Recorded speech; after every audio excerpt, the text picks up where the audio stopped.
of Juneteenth and its history in the city where it all began, Galveston, Texas. My name is Daisy McLeod, and I am the Director of Counseling here at Texas A&M University. And on behalf of our panelists, our organizers of this important event, I want to thank you all for taking the time to attend and to honor this important national holiday that released Black Texans from human bondage. While the panelists gathered here today are share their expertise and aspects of Juneteenth in Galveston, I want to briefly talk about the holiday's significance at a national level and racial trauma. In the same way that we recognize Memorial Day and Independence Day, we are recognizing the national significance of enslavement trauma, trauma for all Americans. Next slide, please.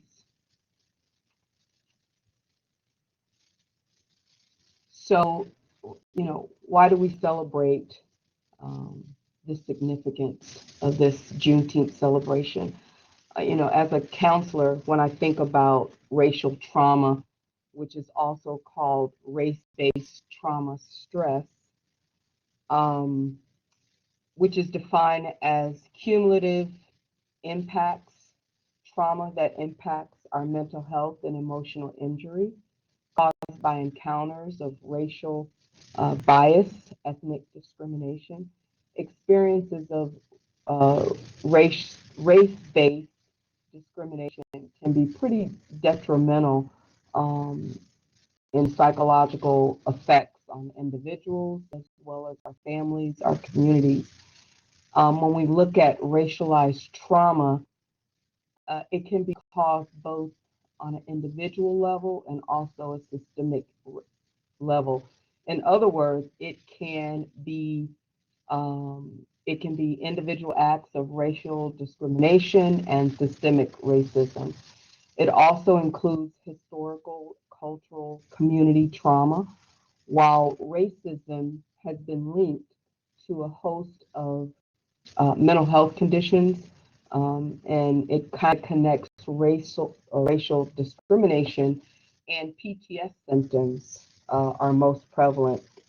And so when we look at our history, we're looking at more than 600,000 enslaved people were freed on June 19th, 1865. They begin their journey not only to freedom, but also to undoing the racialized trauma that they and generations and their families experienced before them had endured.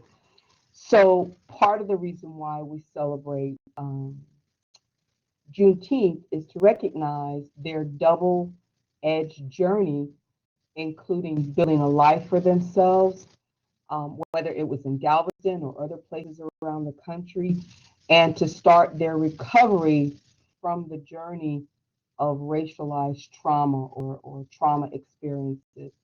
When we think about the celebration of Juneteenth as a way of undoing or recognizing the trauma that we, our families, our ancestors experienced. Long before it became a national holiday, the whole Black experience, the Black life was about celebrating Black life, our culture. As a national holiday, we can review this as a step towards addressing racialized trauma experiences from a systemic level.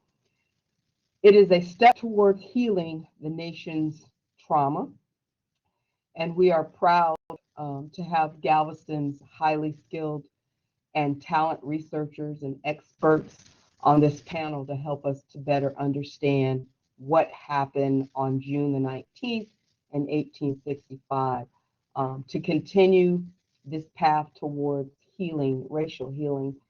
And just on a side note, this morning when I got into work on the campus, we got an email from College Station stating that this Friday we'll be taking half a day off to celebrate Juneteenth.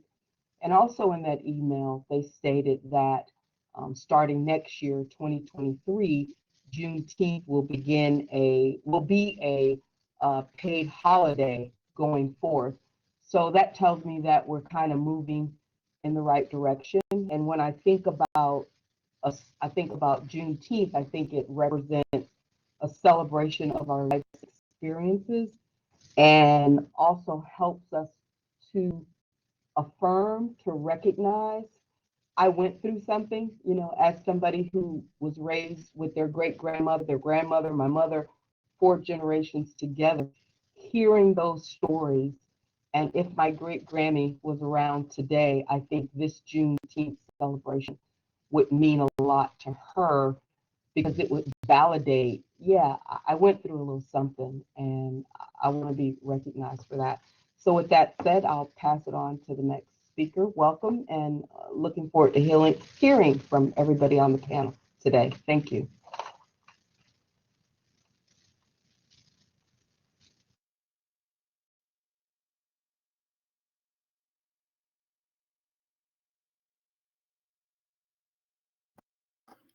All right. Hello, everyone.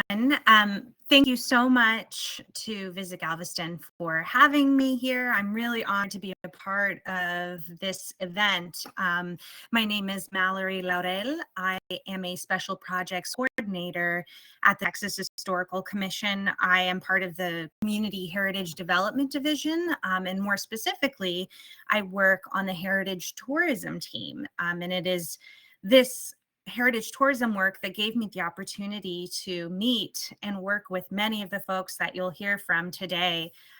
Some really remarkable people who know so much and care so much about the history of their community and the history of or African American history in Galveston. And so last summer we began work on a task force to help develop visitor experiences related to this history as a way of activating this history for not just visitors to the community, but community members. And it's this kind of work that always has me thinking about what you do with heritage. I think we're used to thinking of history and heritage as this passive thing, right, that just washes over you.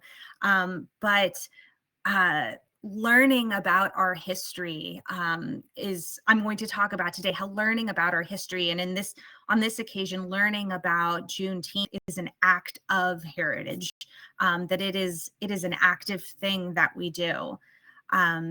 So next slide, please. Great. So I always like to start with talking about, I'll direct your attention to the bottom right-hand screen where you see our logo, the Texas Historical Commission logo, and the tagline underneath. I've always really loved our tagline. It's real places telling real stories. And I'm all about storytelling. I think that's the most essential part of heritage tourism, is creating an experience of heritage that tells a story. And why? Well, stories have characters, right? They have arcs, they have peaks and valleys, victories, tragedies. Our civilization was built upon the act of sharing stories and learning from them. That is a fundamental part of who we are as human beings, is that act of sharing stories and extracting meaning from stories. And how do we do that? I think it's because stories help facilitate an emotional experience. I like to include this image of a diorama or recreation of one of the famous sit-in lunch counters. This is located at the National Civil Rights Museum at the Lorraine Motel in Memphis, Tennessee. And I like to ask folks, what they think the purpose of including this in the exhibit is. Is it strictly to learn? Is there some sort of objective educational element to this particular exhibit? Or is it more about recreating a scene, right? There are characters in this moment. There's body language, there are facial expressions. These are lifelike creations here that help bring this moment to life. And it tells a story, and that story facilitates that emotional experience that allows us to make meaning.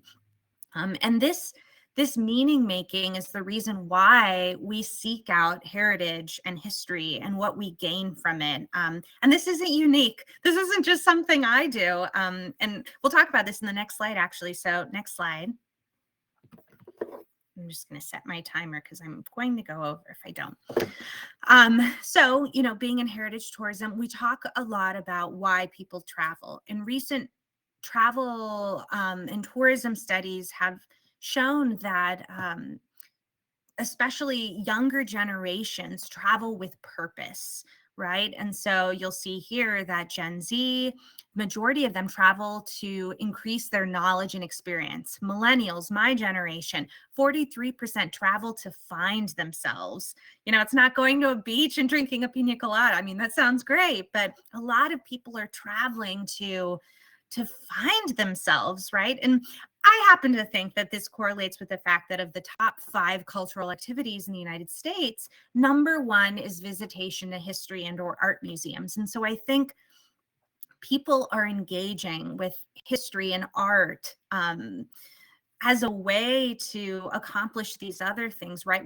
We don't always know what we walk into a museum to find, but we know that we're looking for something. And we want to find some kind of meaning and feel some kind of connection to the past that helps us understand our world today and our place in it. And that meaning making is a really important function of heritage. And so next slide, please. That's why I really like this definition of heritage that's on this slide.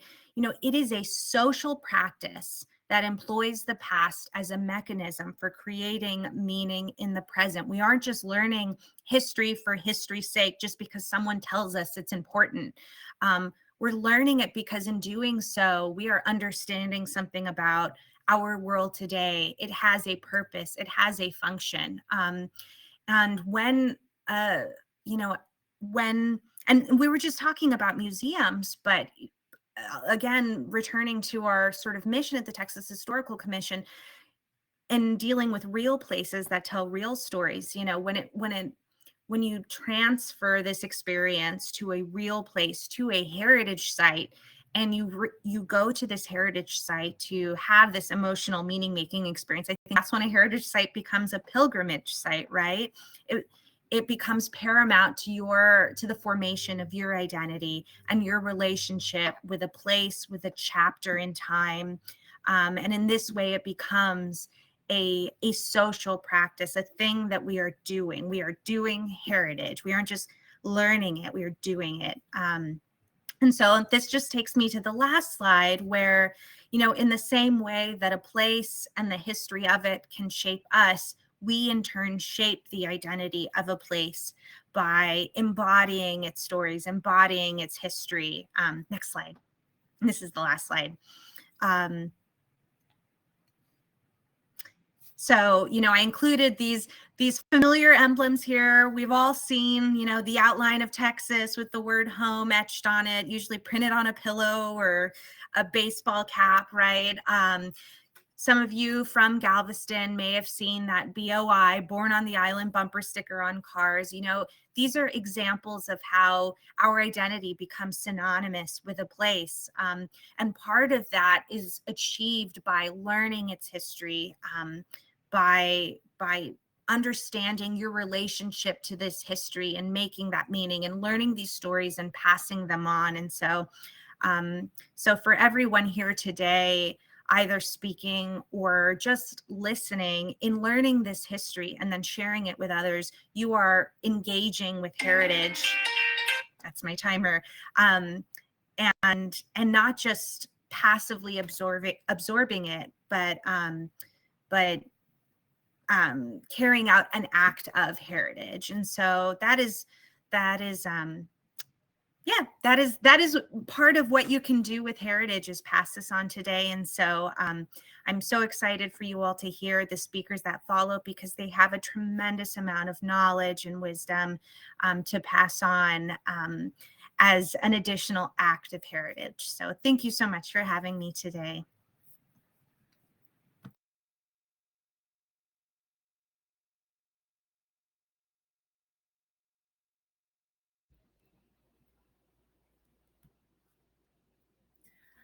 Good afternoon to everybody.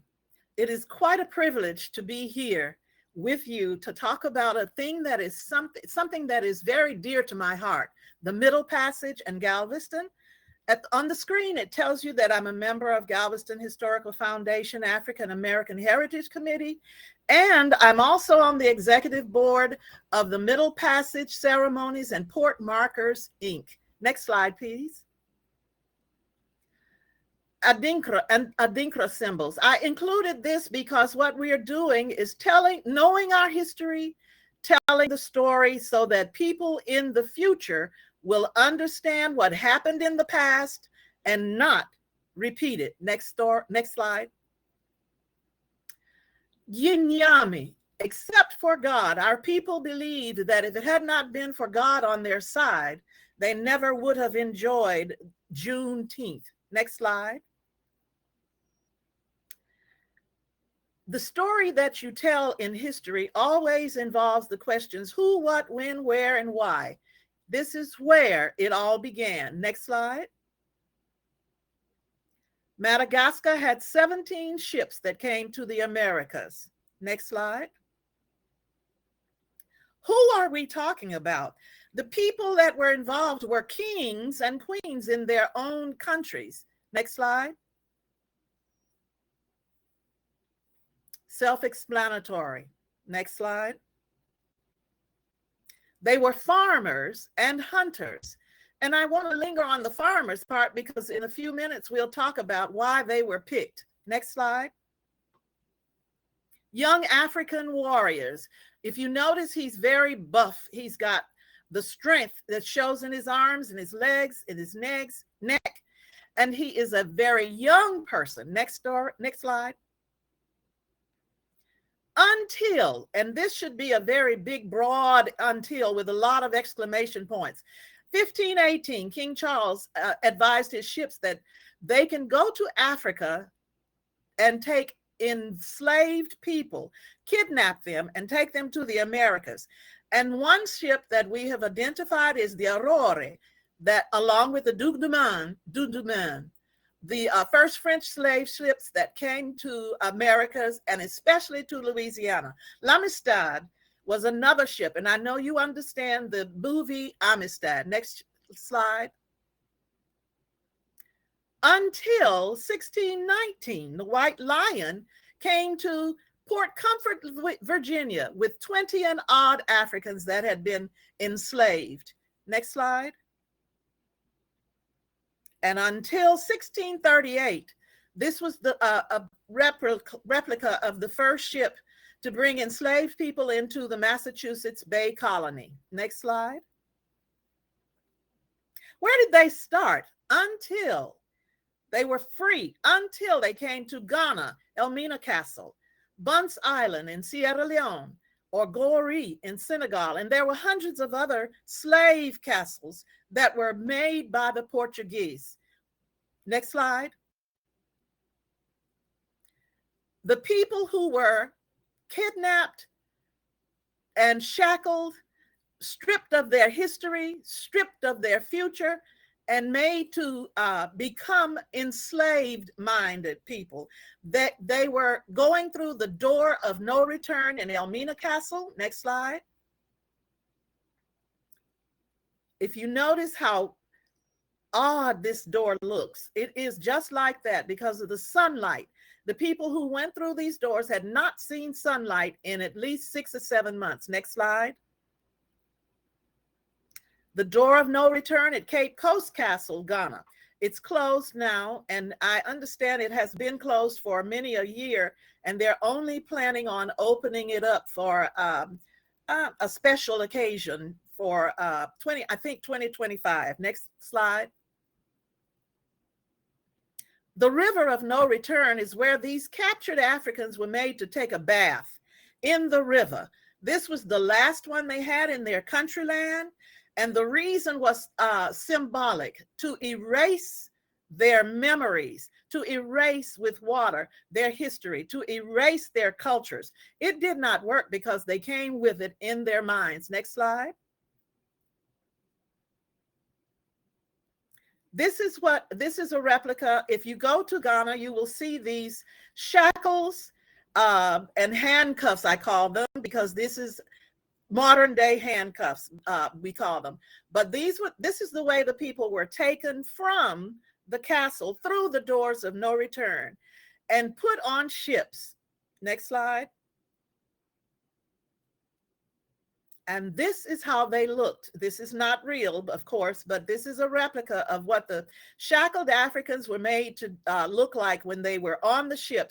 In the bottom of the ship, they were stacked head to toe, shackled, unable to move. And you can imagine the horrors that occurred in the bottom of that ship. Next slide. This is an actual picture or a sketch of a picture that was taken of some young men who were captured and made to sit on the deck of a slave ship. Next slide. This is just a sketch of the rows of Africans in the bottom of a ship. And of course, they were in the bottom because they could not be identified as a slave ship. If they were on the top of the deck, they would have been stopped by different people in the waters. Next slide. African slave trade regions. This is just a replica, I believe, of the most enslaved tribes in Africa. Why? Next slide. The triangular trade, it's called transatlantic trade, it's called the triangular trade, and the Middle Passage. Now you can see why. It shows that goods were being shipped from Europe to Africa to barter for the lives of people who were free, and then brought through what is called the Middle Passage, the second leg of the triangular trade, to the Americas. The third leg would be when the Americas sent goods back to Europe. Next slide.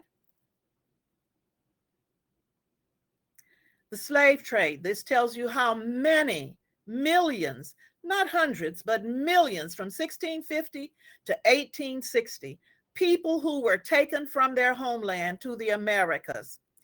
Next slide. These are newspaper articles showing that Africans were sold as if they were horses or cows. They were just nothing to the people who were selling them, and they were sold to the highest bidder. Next slide. This shows the route that they took also. And if you notice, there's one that shows going into Galveston. It's a black arrow that points straight to Galveston. And there have been identified 3 ships, Le Patronille, I have to look close, L'Enriqueta, and the Hannah Elizabeth. And I want to stick on the Hannah Elizabeth because you'll find that one also left Ghana and went into Port Arthur. So those are just 3 of the ships that have been identified. Next slide. Galveston was known for the exporting of cotton. And if you noticed in the previous slides, it shows that cotton was shipped from places like Ghana and Benin, because they were known for growing cotton and having the very best cotton. Sierra Leone, they had the very best cotton, and they were shipping it to Galveston for sale. And I included the little boy at the bottom because age had nothing to do with whether you worked or not. You worked from the time you could walk until the time you were dead. Next slide. There are about 53 documented Middle Passage sites in America alone, and there are markers on the majority of these. There's a marker in Galveston now, and there are markers being placed in Biloxi and in Port Arthur. I hope in Biloxi and I hope in Port Arthur. You will hear about that later, but all up the coast. And you notice they're all on coastal cities. Next slide. In Grenada, you will find in the water their marker that shows that they gave honor to the African ancestors who were thrown overboard. If you became ill on the ship, if you had a broken leg or anything happened on the ship, if you were incorrigible, they could not contain you, then you were thrown overboard. And of course, in the middle of the ocean, you died. Next slide. This is a documented Middle Passage site that I included in Virginia, because that goes back to Amistad with the 20 and odd and 1619. The next slide. And this is a picture of the beautiful, and I call it beautiful, not because of its physical beauty, it is beautiful that way, but it's beautiful because it does remember our ancestors who came across the waters, who actually lived. It was a battle of the fittest. Those who were the fittest were the ones who survived. And a little adage about the survival of the fittest, these were the people who were fittest. Next slide. I'm showing a modern day village in Ghana because this is probably what it looked like when the people were snatched from their homelands, just going about their typical day. Next slide. John Henry Clark says that if the Atlantic were to dry up, it would reveal a scattered pathway of human bones, African human bones, marking the various routes, or routes if you want to say that, of the Middle Passage. There are millions of bones in the Atlantic Ocean. Next slide. This is where I got my research from. I am a trained musician, classically trained musician. But when I went to Ghana, I became interested in history in a way that just changed my whole life. And when I became aware of the Middle Passage, I had another change in I guess it was midlife crisis, but I had another change where I was centered on the Middle Passage.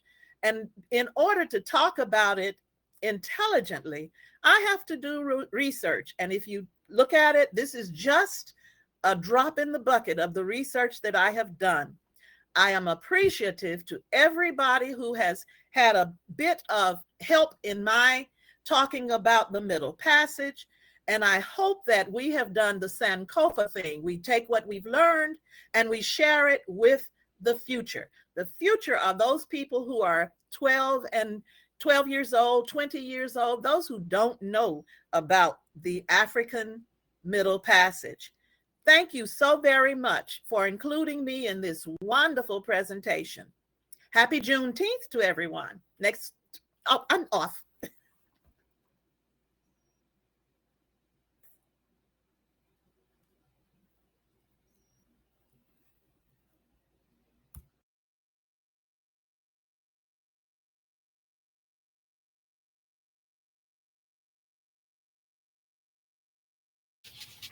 Good afternoon. I'm Tommy Boudreau. I am a Galveston Historical Foundation board member, and I chair the African American Heritage Committee. I am a BOI, born and raised in Galveston, and only left just to go to college. I'm a retired middle school principal, and I'd be honest with you, history was not my favorite subject in school at any time. But I became very interested in my city and other African Americans. I'm going just to tell you just a little bit about the marker. It's really not a whole lot to say, except that it does recognize not only Texans, enslaved people, and it represents or give recognition to all people who were held in bondage. State a Texas historic subject marker dedicated June 2014, and presentation, of course, about me. Next slide. The Emancipation Proclamation was issued January 1863. Next slide.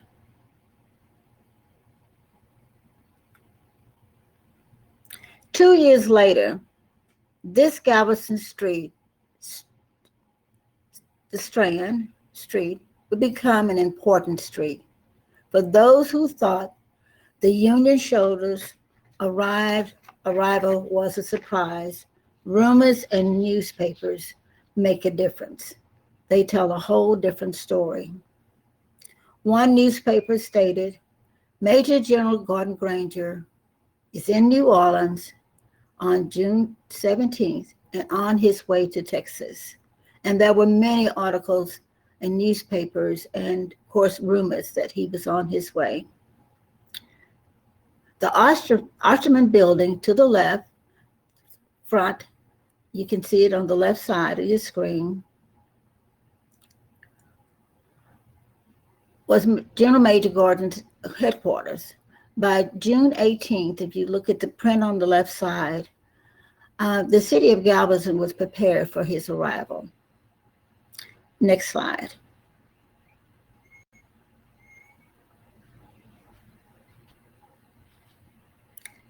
General Orders Number 3, delivered to Texas, was signed by Major F.W. Emory on the right on behalf of Major General Gordon Granger. And the S on orders is correct. If you look at the order, it said General Orders Number 3. Next slide.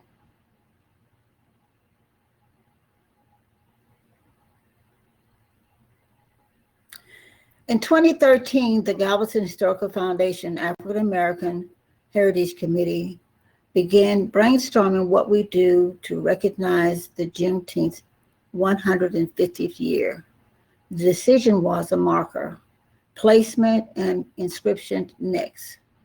The marker dedication and celebration was held June 19, 2014. Now, I included the General Orders Number 3 because I know someone is going to cover that subject, because so often the last sentence is deleted from the order, and it reads as follows. They are informed that they will not be allowed to collect at military posts, and they will not be supported in idleness either there or elsewhere. And I'll let you decide what you think that means. Next slide. Here's the celebration on June 19, 2014, when we had the dedication. Next slide. The marker is located on 22nd and Strand in front of where the Osterman building once stood. It is now a parking lot. The inscription on the marker can be found on Galveston Historical Foundation's website because it is very lengthy, and I'm not going to sit here and read it to you. And the website is galvestonhistory.org. galvestonhistory.org. You can search Juneteenth and General Order Number 3. There you will learn what happened on June 19th, 1865, and more, including the marker inscription. Thank you, and happy Juneteenth.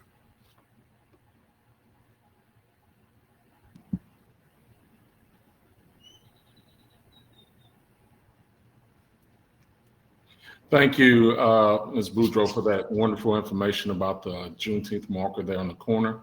So in addition to the marker, what we have at the southwest corner of 22nd and Strand is the amazing public art project, the Juneteenth Absolute Equality Mural. Next slide. At this location, as Ms. Boudreaux has already stated, is the mural that tells the journey from the first non-native enslaved individual, Esteban Vinico. His name before coming here was Mustafa Azamori. So he was shipwrecked here in Galveston in 1528, which predates the 1619 date. He was part of a Spanish exploration that came over to the location. I thought we were going to have an image, but if not, I'll just go through the imagery. He came over and was shipwrecked. You can see there on the left-hand side. He was from Morocco, so he was a Moor. And we moved from that first non-native enslaved person to almost 300, some estimates as high as 300,000 individuals that were enslaved in Texas by 1865. So in the mural, from Esteban, you go to Harriet Tubman. We needed an iconic image of Harriet Tubman, or a female. She never came to Texas, but the Underground Railroad ran to Mexico from Texas. So instead of individuals walking all the way up to Canada, Mexico had outlawed slavery in the 1820s. If individuals made it to Mexico, they made it to freedom. So between 1836 and 1865, when Texas was first a nation and then a state in the Union and then a state in the Confederacy, individual slaves that ran away ran south into Mexico. The next imagery is, of course, of President Lincoln, the great emancipator. Lincoln's Emancipation Proclamation did not free enslaved people in Union territories, which they had 4 states that were slave states. It only applied to states in rebellion. But one amazing fact about President Lincoln, he actually helped to free an enslaved woman named Nance Leggins Costley in 1841. She had an infant son named William Costley, who grew up and in 1864 volunteered to join the Union Army. And he was actually in Galveston in June of 1865, part of the 29th Regiment out of Illinois. Arthur Carl Adams has a great book about Nance Leggins Costley called The Trials of the First Slave Freed by Abraham Lincoln. Above Lincoln and Harriet Tubman, you have USCT imagery because newspaper reports from 1865 in July say Galveston is now occupied by colored troops or Black soldiers. Next to that, you have Granger seated, signing General Order Number 1. Many people visit and say, why is he signing 1? Because Granger, as Ms. Boudreaux already pointed out, did not sign General Order Number 3. It was Emory. But he had signed General Orders 1 and 2. F.W. Emory signed General Orders 3, 4, and 5. The telegraph that you see there, the ribbon, is showing the message going out from Galveston that these United States colored troops had occupied Galveston. They were walking through the streets of Galveston. One historian mentioned to me that he didn't think they got off the ship, but I said, why would newspaper reports say they occupied Galveston? You can't occupy a city from the ship. So they absolutely got off the ship, took that message through the city, passing through several historic sites, which you will learn about later. The next imagery after Granger and the soldiers is the late state representative Al Edwards, who was able to get House Bill 1016 passed in 1979, making Texas the first state to recognize Juneteenth as a state holiday. But 100 years before Al Edwards, State Representative Robert Evans from Navasota introduced a bill trying to make Juneteenth a state holiday, but it did not pass. So there's always been an effort to recognize this. So one of the things that we're doing with this mural is as we reimagine monuments and memorials in public spaces, we're trying to tell a more complete story. Juneteenth became popular in 2020, but it has always been important to the people of Galveston, to the citizens of Texas and the people of Texas. And as they spread that oral history throughout the country, as they moved around, they kept this Juneteenth narrative alive and kept the story going. So in that portal with Al Edwards, you also see Reedy Chapel Church, where the soldiers and individuals went through the city and posted notice there. And the last major portal, well, there's 2. The last major portal with a video, because when you stand in front of the mural, you can take your smartphone, point it toward the mural, and use augmented reality to see videos pop up and teach the history of those portals. So the last portal is people marching forward, and it has imagery of Miss Opal Lee, the grandmother of Juneteenth. After Dr. Myers died, Dr. Ronald V. Myers, who was the founder and director of the National Juneteenth Observance Foundation, which had worked since 1994 to get Juneteenth as a national holiday. So even though it became a national holiday in 2021 and popular in 2020, there have been people working for over 2 decades trying to make this possible. Doc died in 2018, and then Miss Opal really became the face of the movement. She had started walking in 2016 to bring attention to the 2.5 years of delay of enforcement, not that it was late, but enforcement of the Emancipation Proclamation, and the Juneteenth flag is beneath her. In the top right corner is an astronaut. The team that did this, the creatives, made up of Samson Adenugbe, Cherry Meekins, Joshua Bennett, Dantrell Boone, Kadavian Baylor, and Reginald Adams. That was the team that completed this mural. And then the Juneteenth Legacy Project that worked to put this together with the support and seed money from Ms. Sheridan Lorenz, who is the co-chair of the Juneteenth Legacy Project, along with myself. We were able to transform this corner into an outdoor classroom, and we hope everyone comes to Galveston to visit these locations. You can read a book about Juneteenth. You could watch videos about Juneteenth, but to really be immersed in the story, you need to come visit these historic sites, the Middle Passage marker, the Juneteenth marker, the Absolute Equality mural, and the other sites that you're going to hear about. You can read about swimming. You can watch videos on swimming, but at some point you have to get in the water. So I invite everyone to Galveston Island, the birthplace of Juneteenth. Come immerse yourself in the Juneteenth story and visit these historic sites. Thank you.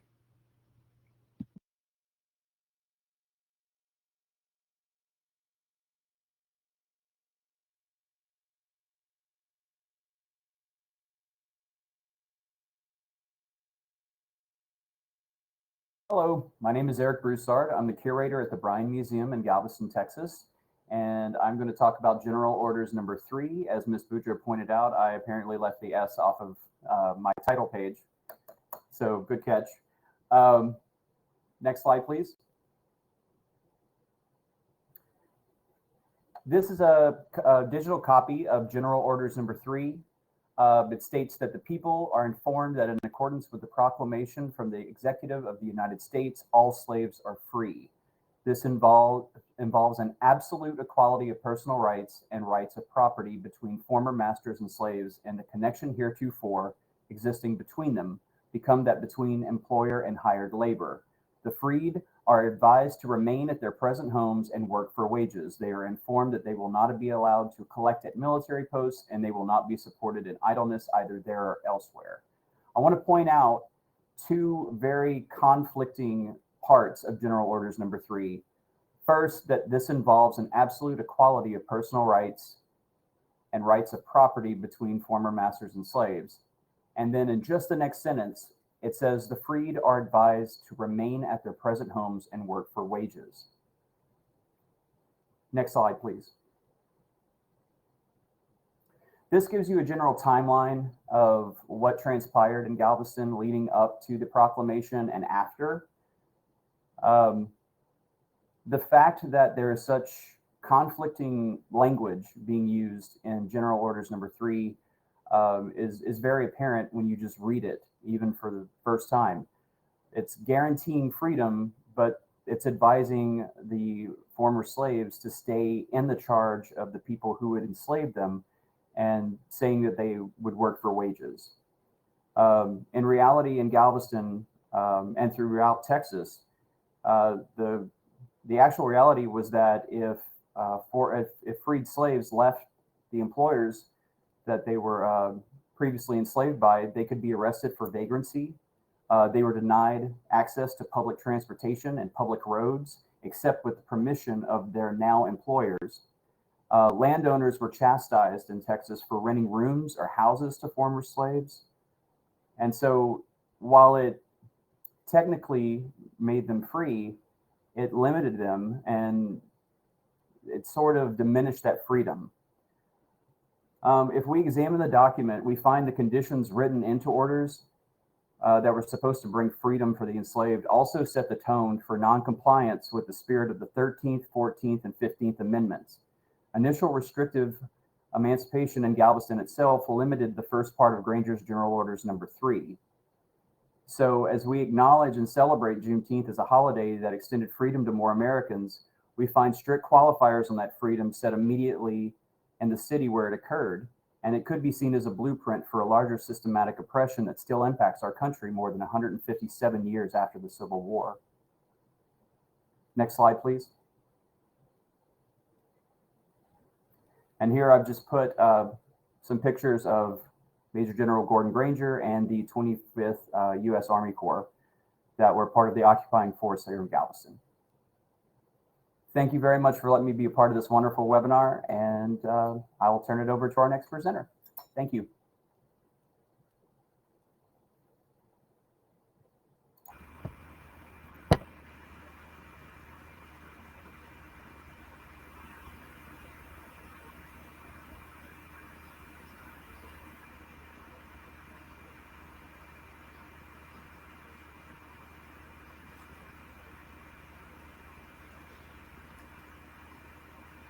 Good afternoon.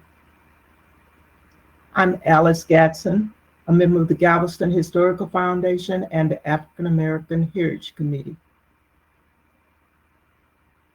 Galveston's 1861 Custom House symbolized the importance and prosperity of Galveston when it was Texas' leading seaport and commercial city during the last half of the 19th century, and the port where most of the imported commercial goods entered the state of Texas.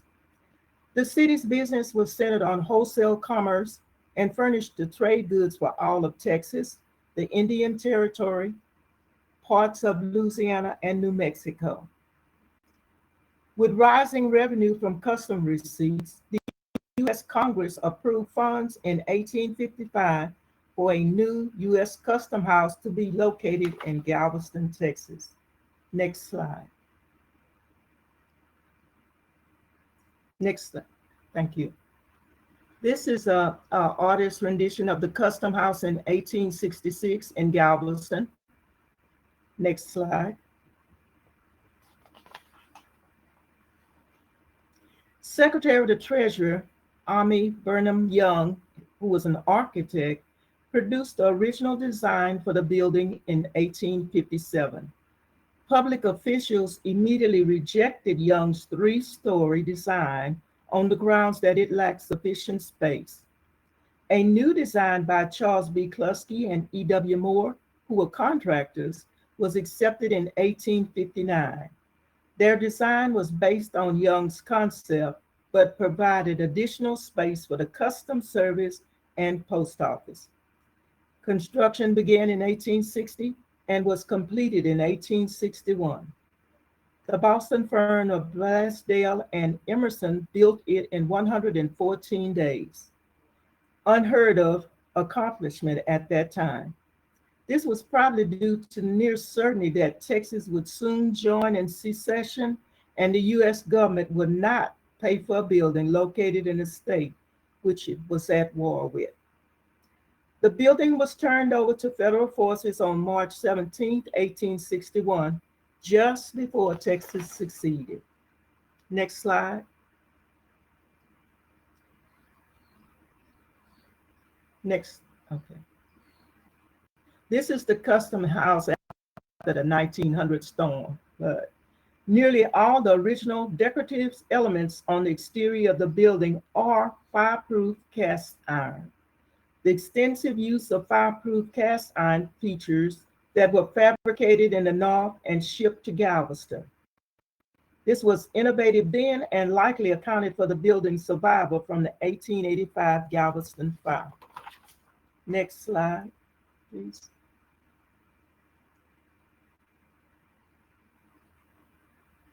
Next slide.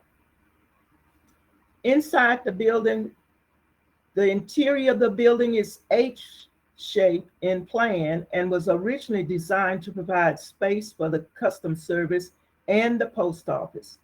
Original to the Customs House elaborate cast iron is the double return stairs leading to the second floor. The stairs' ornamental newel posts have an acanthus motif and fluted shafts set on an optical basis. The cast iron risers are pierced with a circular fret design.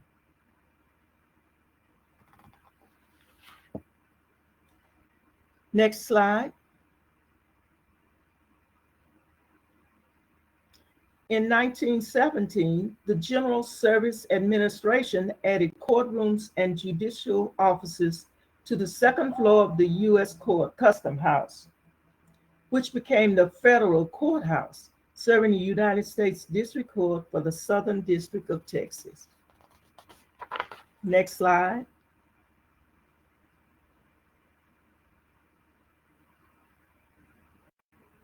Also in the federal court on second floor, jury box and the audience box. Next slide.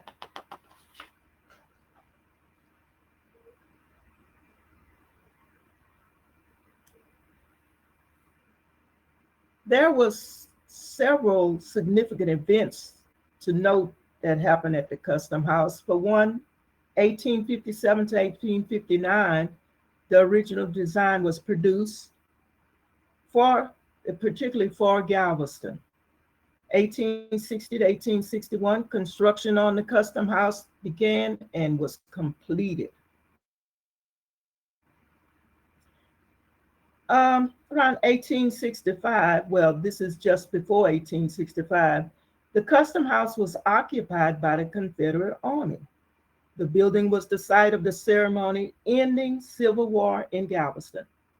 The Union captured Galveston in 1862 and flew the flag from the Custom House.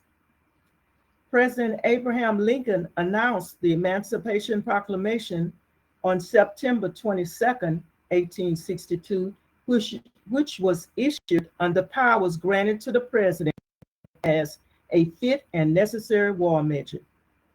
Lincoln's proclamation would have little impact on Texans at that time because of the small number of Union troops available to enforce it. In January of 1863, the Confederacy recaptured the town in the Battle of Galveston. The Confederates used the building as a post office with military headquarters on the second floor. 2.5 years later, in June of 1865, more than 2,000 federal soldiers of the 13th Army Corps arrived in Galveston, and with them, General Gordon Granger, the commanding officer for the District of Texas. Granger's men marched through Galveston reading General Orders Number 3 at numerous locations, including their headquarters at the Osterman Building, the 1861 Custom House, the Courthouse, and then the Negro Church on Broadway, as Reedy Chapel AME Church was referred to. It was from that moment that Juneteenth would be born. The U.S. government resumed occupancy of the Custom House that year, making extensive repairs. Next slide. There were other significant events. The 1900 storm that took off portions of the roof. 1917, 1918, that's when the federal courts serving the U.S. District Court for the Southern District of Texas was created.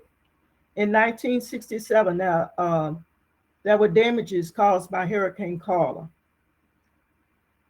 In 1970, the U.S. Custom House was listed in the National Registry of Historic Places. In 1978, a ball explosion damaged the building. The second floor was closed. Next slide, please.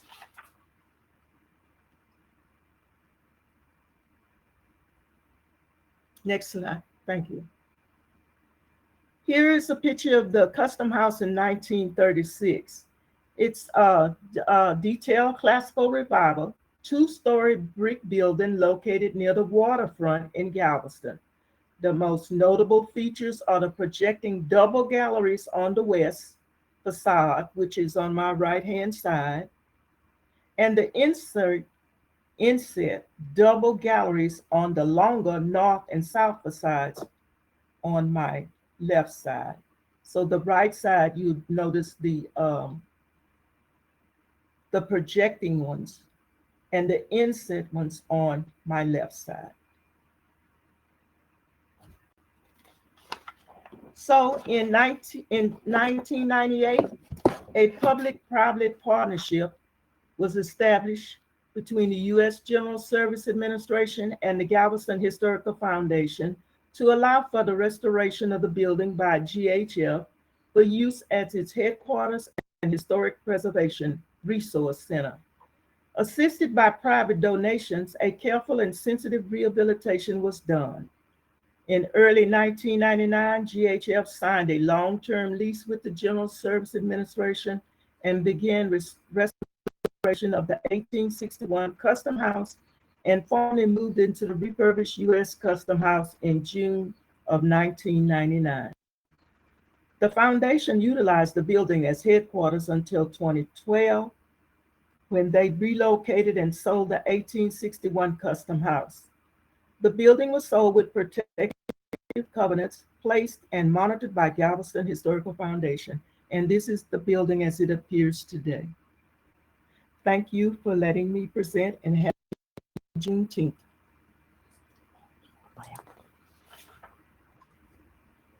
Oh my goodness.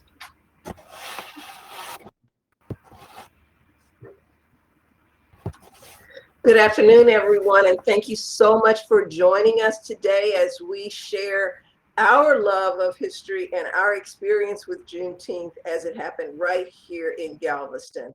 My name is Sharon Baptiste Gillens, and I'm a member of Reedy Chapel AME Church, and it is the home of Galveston's first citywide celebration of emancipation. And I'd like to share those details with you today. Next slide, please. This is Reedy Chapel AME Church as it appeared back in the 1800s. It was established in 1848, long before there was emancipation. And this is how it appears today. So the history of Reedy Chapel goes back quite some time.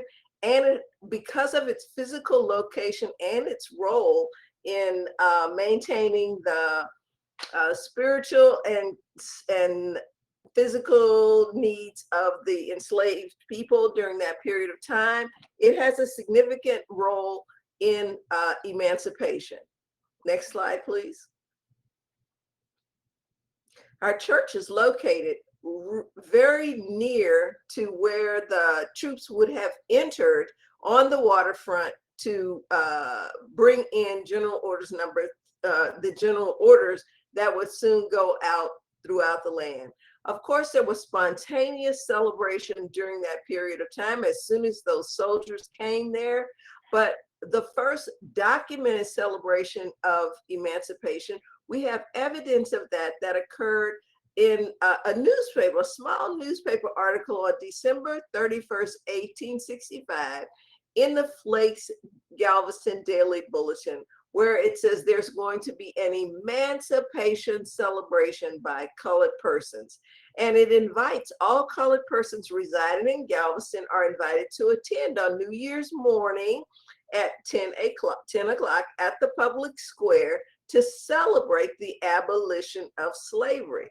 And the next article, which was, or advertisement that was also in the paper on that day, said Negro celebration. The colored residents of Galveston proposed to celebrate their emancipation from slavery by a public meeting on the public square on tomorrow morning at 10 o'clock. So in these two articles, we get some information. We know where this event started, which would have been the public square, which is the old Galveston courthouse. And we also know from this that all colored people and their friends were invited to attend.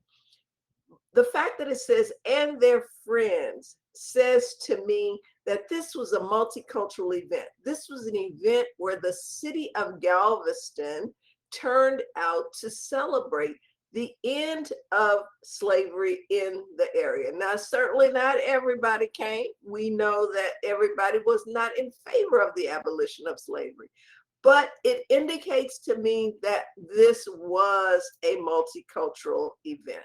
Next slide, please. And so on January 1st, this event took place, and we have some great information about how it proceeded, because on January 2nd, in the same newspaper, the Flakes Daily Bulletin, they reported on the Emancipation celebration. And I was just thrilled to see how many people came. It said some 800 or 1,000 men, women, and children took part in the demonstration, and the processions were orderly and creditable to those participating in it.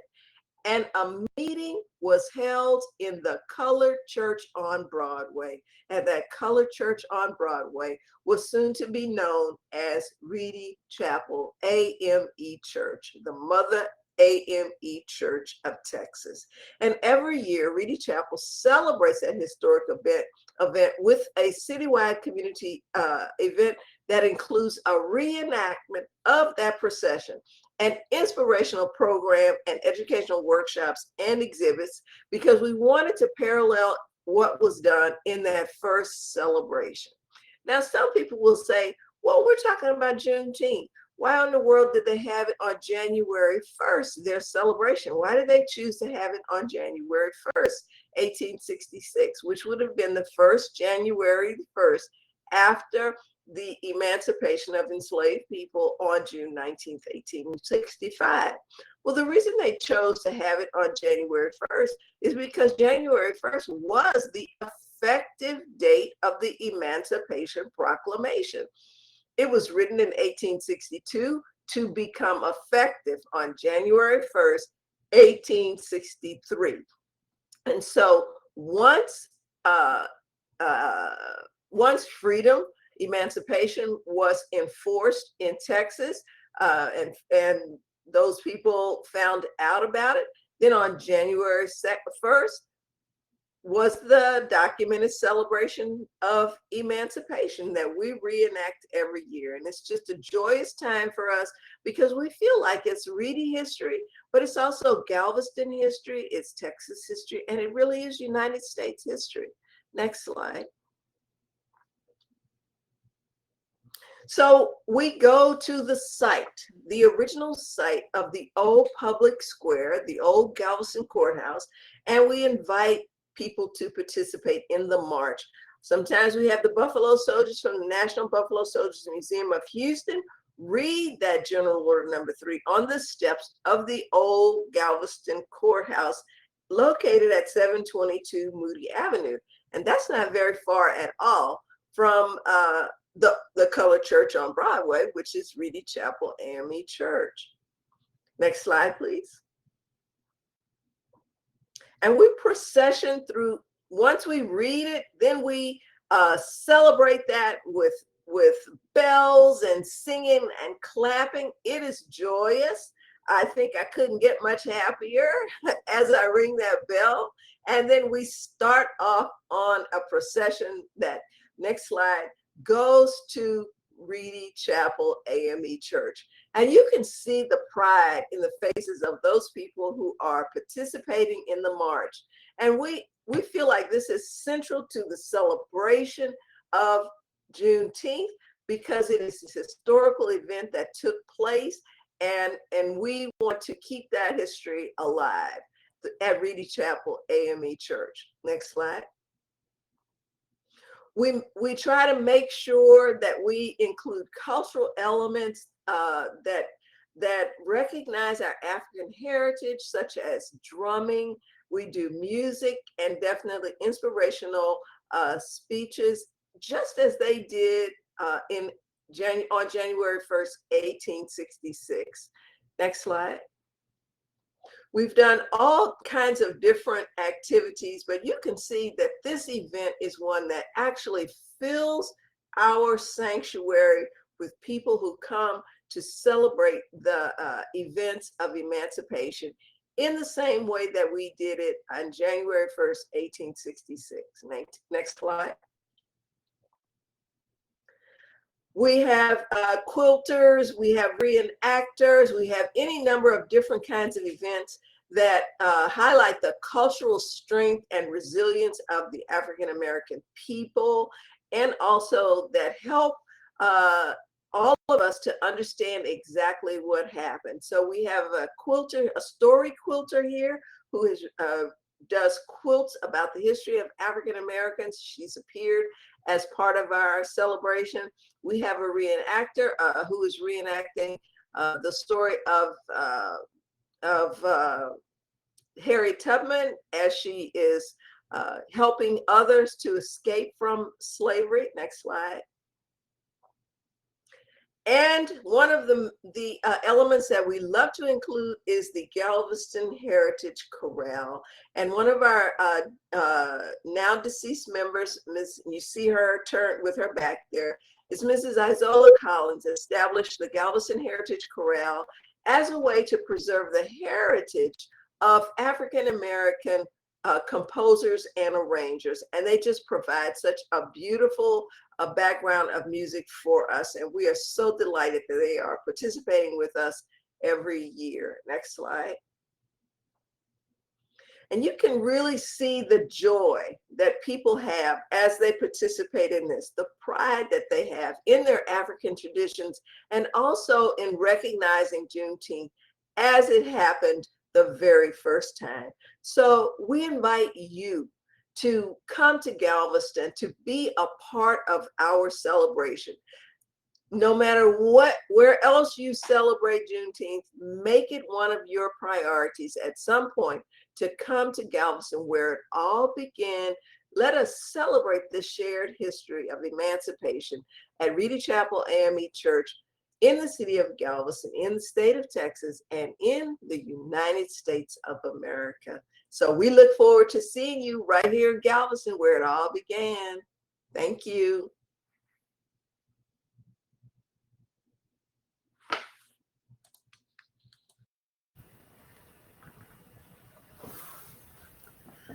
Good afternoon.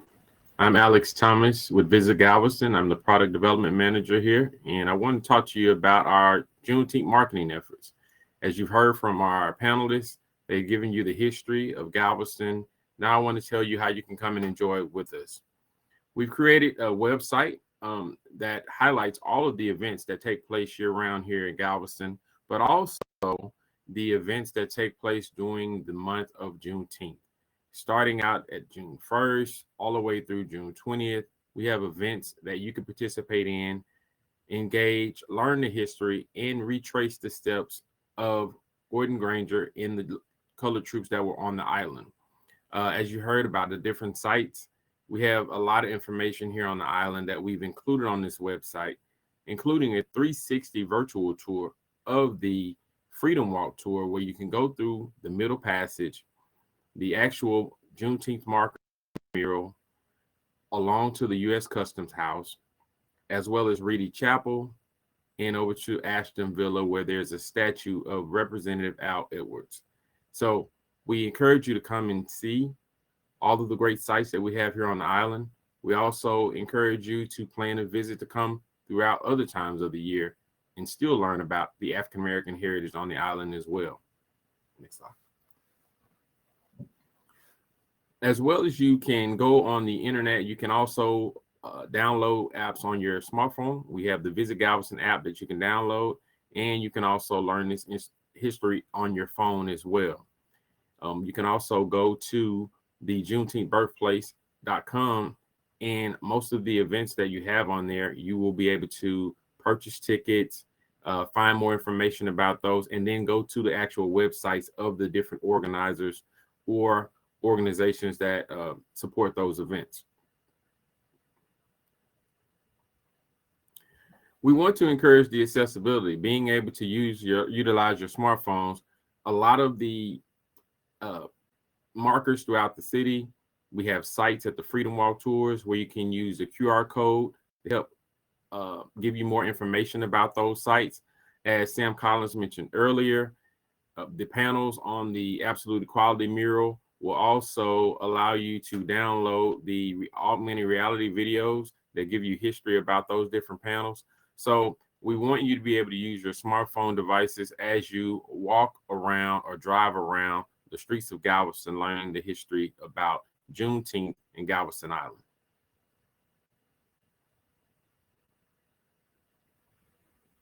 We've also created newsletters that help celebrate all of the events that happen on the island, as well as share more detailed information about these particular activities. We want to be able to encourage not only our tourists that visit the island, but our local community as well. So these newsletters have been very beneficial in helping share the word and embrace the culture of Galveston. We now have promotional banners. These banners are all over the internet. They are, with advertisement. They also are on the banners, display banners coming throughout the state of Texas. So if you're on I-45 coming into Galveston, you will see one, and then you will actually see them as you come into the community as well. We also created a calendar of events. This calendar of events allows you to pick and choose all of the different events on the island that you would like to attend. We want to be able to share this information with you publicly, where you can come and see all of the different activities, be able to plan your weekend getaway or your month-long celebration of Juneteenth here on the island in Galveston, where it all began. And last but not least, we encourage you once again, you've heard about the Freedom Walk Tour and all of the presentations, starting out with the Middle Passage, going to the Juneteenth marker, the Absolute Equality mural, as well as the U.S. Custom House, over to Reedy Chapel, as well as the statue at Ashton Villa. And then just staying on the island and celebrating, embracing the culture and meeting the great people here at Galveston. I would like to thank everyone that has participated in the panel. Daisy McLeod with Texas A&M Galveston campus. Also, Mallory Leroy with Texas Historical Commission. Mr. Sam Collins with the Juneteenth Legacy Project. Ms. Joan Hobart-Hubert with the Galveston Historic Foundation, as well as Ms. Alice Gatson with the Galveston Historic Foundation, and Tommy Boudreaux with the Galveston Historic Foundation, as well as Ms. Sharon Gillens with Reedy Chapel. And last but not least, Mr. Eric Broussard with the Bryan Museum. And once again, my name is Alex Thomas. I bring you greetings on behalf of Visit Galveston, your tourism destination here on the island. We invite you to come participate, join us here in Galveston, where it all began. Come help us celebrate and embrace the culture and heritage of Juneteenth. We thank you all for participating in this Juneteenth webinar. We invite you to follow us again at juneteenthbirthplace.com for more information. And we hope to see you here in Galveston as we uplift and celebrate Juneteenth.